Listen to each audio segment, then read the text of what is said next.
गांव के छोटे से घर में रहने वाली राधा अपने बेटे आरव के लिए सब कुछ सहन कर सकती थी।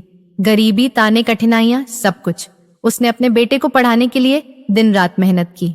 आरव ने पढ़ाई में खूब मेहनत की और एक बड़ी कंपनी में नौकरी लग गई। फिर वह शहर चला गया और धीरे धीरे उसकी माँ को भूलता चला गया।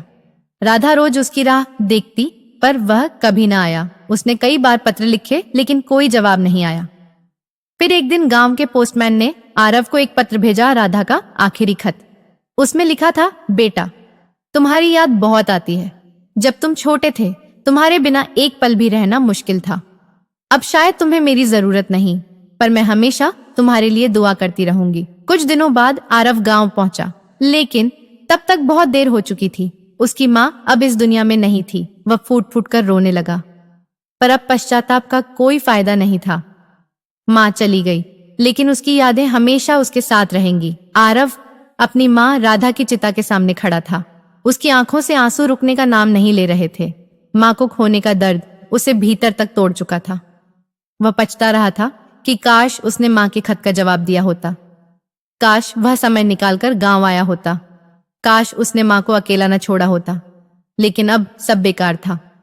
राधा के गुजर जाने के बाद आरव ने गांव में कुछ दिन बिताने का फैसला किया।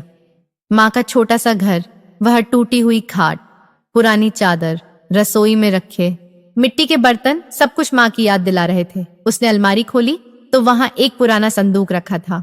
उसमें माँ के कई खत रखे थे जो उसने कभी खोले भी नहीं थे।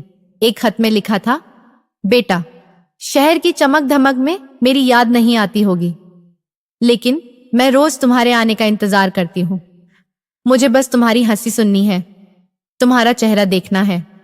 आरव की आंखों से आंसू बहने लगे। उसने खुद को कभी इतना बेबस महसूस नहीं किया था। अब वह माँ को सिर्फ तस्वीरों में देख सकता था, लेकिन उसकी आवाज, उसका प्यार, उसके हाथों का खाना, सब कुछ हमेशा के लिए खो चुका था। पश्चाताप में जलते हुए आरव ने एक फैसला किया। उसने गांव में ही एक वृद्धाश्रम खोला, जहां उन बुजुर्गों को रखा जाता जो अपने बच्चों द्वारा छोड़ दिए गए थे। वह खुद वहां समय बिताने लगा, बुजुर्गों की बातें सुनने लगा, उनके साथ हंसने और रोने लगा। अब वह शहर में नहीं, बल्कि उसी गांव में रहता था जहां उसकी माँ की यादें थीं। उसे एहसास हो चुका था कि पैसा कमाया जा सकता है, लेकिन अपनों का प्यार खो जाए तो वह कभी वापस नहीं आता। आरव अब गांव में ही रहता था। उसने वृद्धाश्रम खोलकर कई बुजुर्गों को सहारा दिया, लेकिन उसके दिल में एक खालीपन हमेशा बना रहा।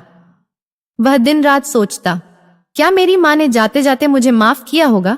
एक दिन जब वह माँ की पुरानी चीजें समेट रहा था, तो उसे एक और खत मिला जो माँ ने अपने आखिरी दिनों में लिखा था, लेकिन कभी भेज नहीं पाई थी। कांपते हाथों से उसने वह खत खोला। बेटा, मैं जानती हूँ कि तुम बहुत व्यस्त हो। मुझे तुमसे कोई शिकायत नहीं।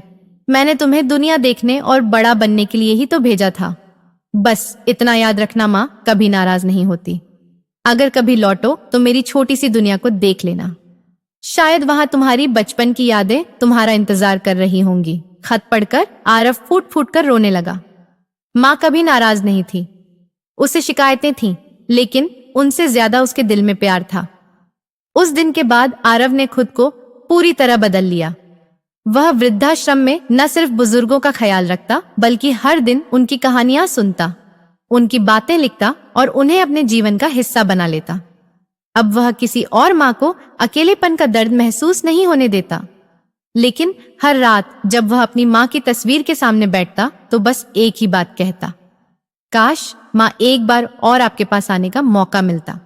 सीख माँ बाप का प्यार बिना शर्त होता है, लेकिन हमें उनका साथ जीते जी देना चाहिए। कहीं ऐसा ना हो कि जब हम जागें तब बहुत देर हो चुकी हो।